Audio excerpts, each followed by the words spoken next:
Raphaël Jacob, Catherine Loubier, Michel Auger, bonsoir à vous trois. Bonsoir, Véronique. Bonsoir. Contente de vous retrouver pour le panel politique américain parce qu'il s'en passe pas mal des choses là, à l'approche de la présidentielle. Et ce qui a marqué, entre autres, les dernières heures, c'est ce sondage de la firme Emerson sur les États clés. On va le voir là, sur les tableaux qu'on peut vous présenter. On voit que Donald Trump est en avance dans plusieurs des États clés. Là. C'est 4 États clés sur 7, 5 sur 7. Mais par contre, c'est quand même serré. Là. Raphaël, quoi conclure du fait que ce soit aussi serré? On est dans la marge d'erreur ou il faut penser que M. Trump est réellement en avance? Il faut penser que c'est extraordinairement serré. Là, vous parlez d'une firme, l'Emerson College, qui comprend la moyenne de l'agrégation dans les 7 États clés. C'est pas compliqué. En date d'aujourd'hui, exactement 25 jours du scrutin, Véronique, il n'y a aucun des deux candidats qui a une avance d'1 point ou plus. On est dans les 0,2, 0,3, 0,9. Autrement dit, que ce soit un ou l'autre qui, de façon nominale, soit en avance. Il n'y a personne qui est vraiment en avance lorsque vous regardez les sondages menés par des instituts universitaires, par les grands médias qui sont diffusés dans les grands médias populaires américains. Une fois que ça s'est dit, et je ne vais pas prendre trop de temps là-dessus, j'en ai déjà parlé un petit peu plus tôt à l'émission cette semaine, mais il y a un énorme débat présentement aux États-Unis sur les sondages, en guillemets, publics, ceux qui sont diffusés comme celui-ci, sur les grands réseaux et les sondages internes. C'est quelque chose que, personnellement, j'entends depuis des semaines. Je me gardais d'en parler parce que c'était des rumeurs. Là, ce ne sont plus des rumeurs. On a 2 campagnes sénatoriales du côté démocrate, non pas républicain, démocrate, dans 2 États clés du Midwest, le Michigan et le Wisconsin, pour ne pas les nommer, qui disent que leurs sondages internes, qui sont souvent mieux calibrés et mieux financés, montrent que le portrait n'est pas aussi rose dans ce qu'ils voient pour Mme Harris que ce que le grand public voit au niveau, encore une fois, des sondages, en guillemets, publics. Et dernier petit point, on peut parler de sondage, on peut aussi parler de l'enregistrement des nouveaux électeurs. Vous prenez des États comme le Nevada, l'Arizona et la Pennsylvanie.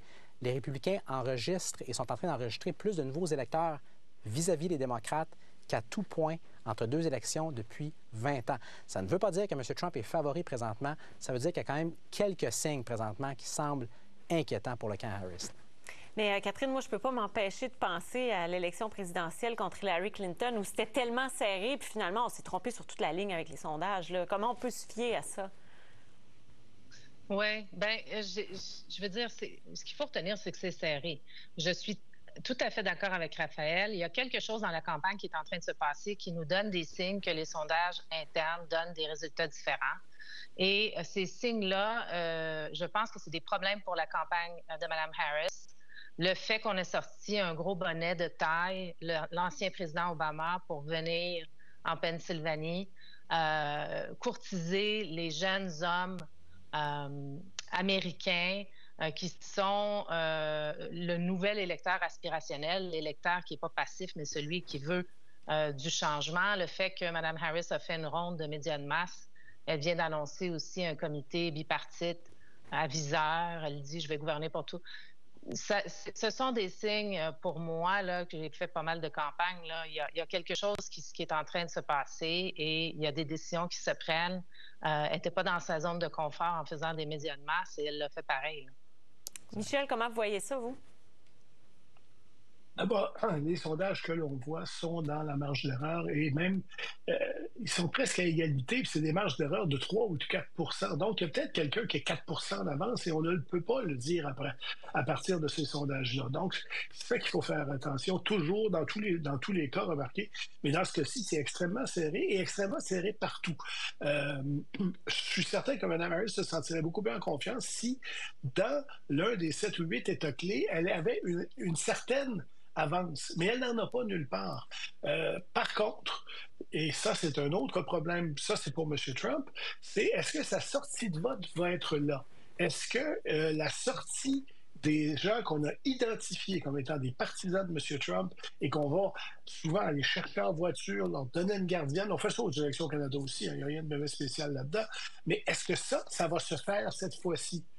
Les démocrates ont traditionnellement un bon dossier là-dessus parce qu'ils ont l'aide des syndicats, entre autres, qui sont très bien organisés. Alors, on le verra. Puis il y a des syndicats qui appuient M. Trump. On ne peut pas l'oublier, les Teamsters appuient M. Trump. C'est quand même un très gros syndicat aux États-Unis. Mais actuellement, moi, je sens pas de glissement ni d'un côté ni de l'autre. Je sens que c'est extrêmement serré puis que on va se coucher tard au mois de novembre. Si on se couche, Véronique, je tiens vraiment à renchérir rapidement sur ce que Michel vient de mentionner pour ce qui est de la sortie de vote. En ce qui me concerne, je le disais à l'émission spéciale qu'on a faite ensemble, lui et moi, il y a quelques semaines à Radio-Canada, c'est peut-être la question la plus fondamentale à laquelle on n'a pas de réponse et on n'aura pas de réponse avant au moins le 5 novembre. C'est-à-dire, à quel point est-ce que l'opération de sortie de vote de M. Trump est vraiment professionnelle? On sait qu'elle est nettement moins bien organisée, moins financée que celle de Mme Harris. Ce qu'on a entendu d'ailleurs cette semaine, ce sont plusieurs, sans dire récriminations, plusieurs inquiétudes dans le camp républicain chez des stratèges professionnels qui disent, en bon français, ça a l'air broche à foin cette affaire-là. Si la course est moindrement aussi serrée que tout ce qu'on voit présentement, que tout ce qui est suggéré, oui, Mme Harris peut être dans une situation, disons, d'inquiétude présentement. Je suis entièrement d'accord là-dessus avec Catherine, c'est-à-dire qu'elle ne ferait pas ce qu'elle a fait cette semaine si sa campagne croyait qu'elle était en avance.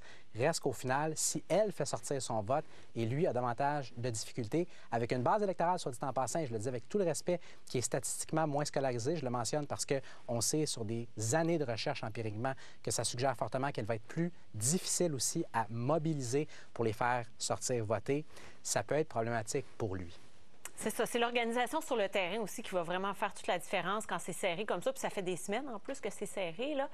Je voudrais qu'on revienne aussi sur le passage de l'ouragan Milton en Floride cette semaine parce que ça a touché évidemment les campagnes de l'un et l'autre, là, avec cette désinformation qui a été véhiculée sur les réseaux sociaux. Puis même les républicains y ont participé, notamment Donald Trump. Et vous allez l'entendre dans l'extrait suivant. Pieces of Florida got hit. I mean, it's incredible. The worst ever, they say. They had no money. You know where they gave the money? To illegal immigrants coming in, many of whom are killers, many of whom are drug dealers. Mr. President, have you spoken with former President Trump at all? Are you kidding me?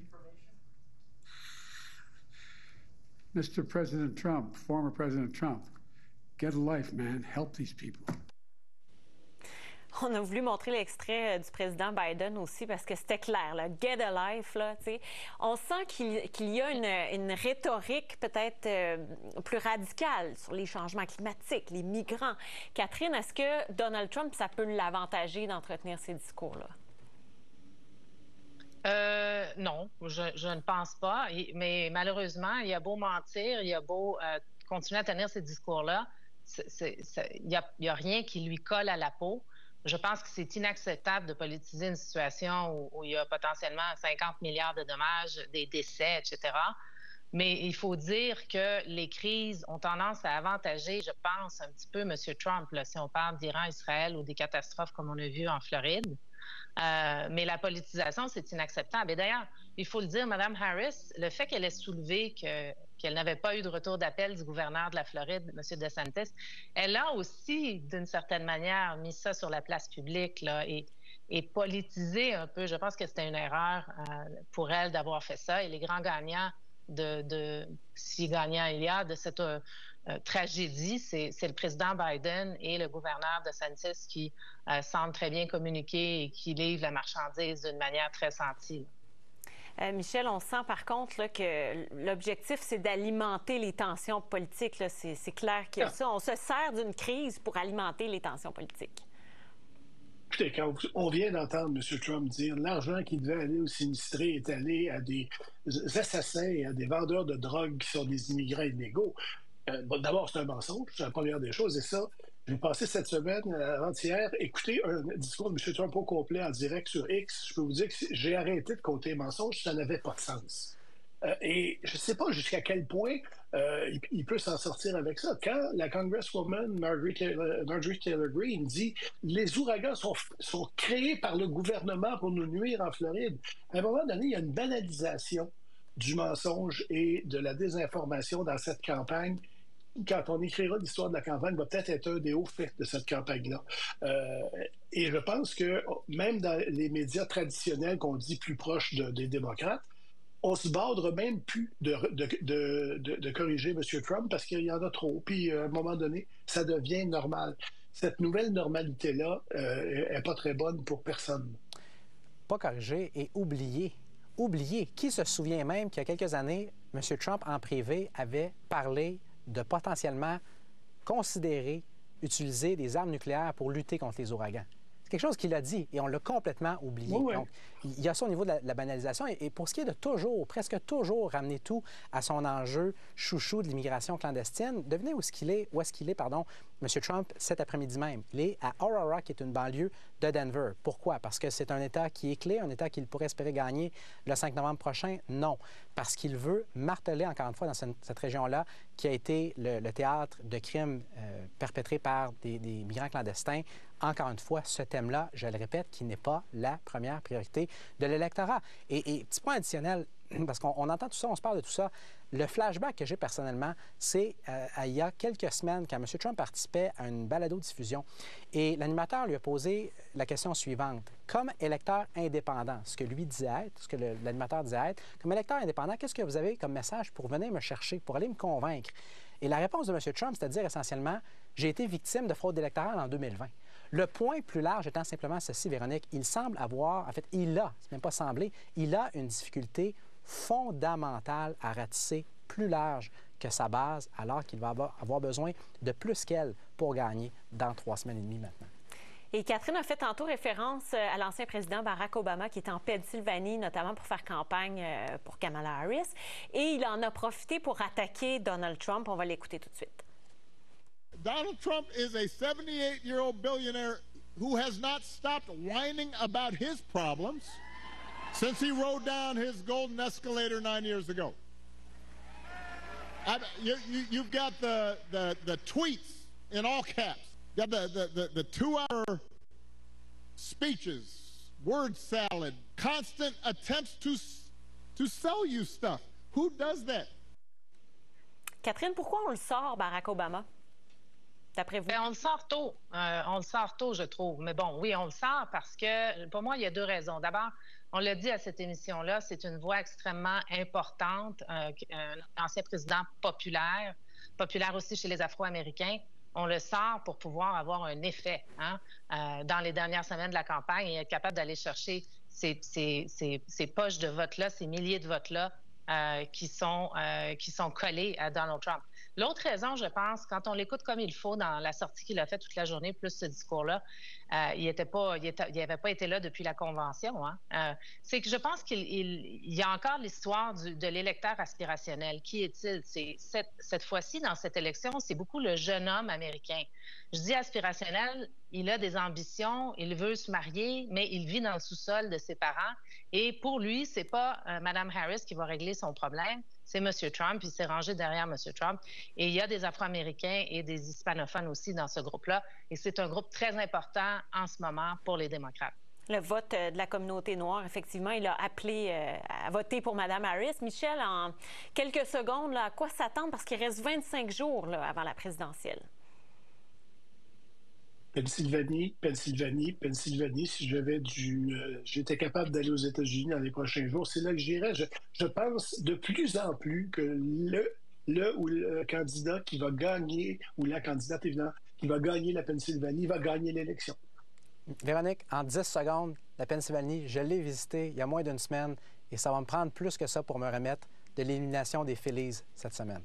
Alors, tous les yeux vont être tournés vers les États clés, ça, c'est clair. Merci, Raphaël, Catherine et Michel C. C'est très intéressant. Merci. Au revoir. Au revoir.